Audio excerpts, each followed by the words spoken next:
Inch health news మీకోసం. బయటి తిండి కన్నా ఇంట్లో వండుకునే ఆహారం ఆరోగ్యానికి ఎంతో మేలు చేస్తుంది.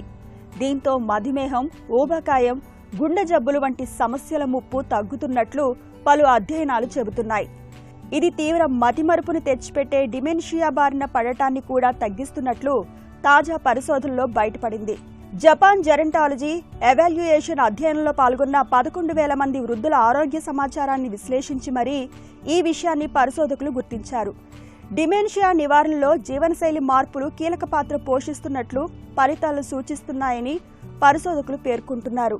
ఇంతకీ ఇంటి వంట విషయగ్రహణ సామర్థ్యం పెరగడానికి ఎలా తోడ్పడుతుంది?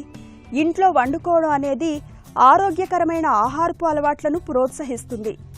పండ్లు, కూరగాయలు ఎక్కువగా తినేలా, అతిగా శుద్ధి చేసిన పదార్థాలు తగ్గించుకునేలా చేస్తుంది. వంట వండుకోవడానికి పడే శ్రమ కూడా ముఖ్య పాత్ర పోషిస్తుంది. పప్పులు, బియ్యం, కూరగాయలు వంటివి కొనుక్కుని రావడానికి బయటకు వెళ్లి 4 అడుగులు వేయాల్సిందే. వండుకోవడానికి వాటిని సిద్ధం చేయడం అంటే కడగడం, తొక్క తీయడం వంటి పనులు చిన్నవైనా వృద్ధులకు ఎంతో కొంత శారీరక శ్రమను కలిగిస్తాయి. వండడం తేలికైన పనేమీ కాదు. ఇందుకోసం మెదడు చురుకుగా పనిచేయాల్సి ఉంటుంది. ఏం వండాలి, ఏ ఏ పదార్థాలు ఎంతెంత అవసరం, ఎంతమందికి వండాలి అనేవి నిర్ణయించుకోవడానికి ఆలోచించక తప్పదు. ఆయా వంటకాల్ని చేసే తీరును తిరిగి గుర్తుకు తెచ్చుకుని రుచికరంగా వండుకోవాల్సి ఉంటుంది. ఇవన్నీ మెదడుకు పనిచెప్పేవే. దీంతో మతిమరుపు పాళ్లు తగ్గుతాయి, జ్ఞాపక శక్తి పుంజుకుంటుందని పరిశోధకులు పేర్కొంటున్నారు.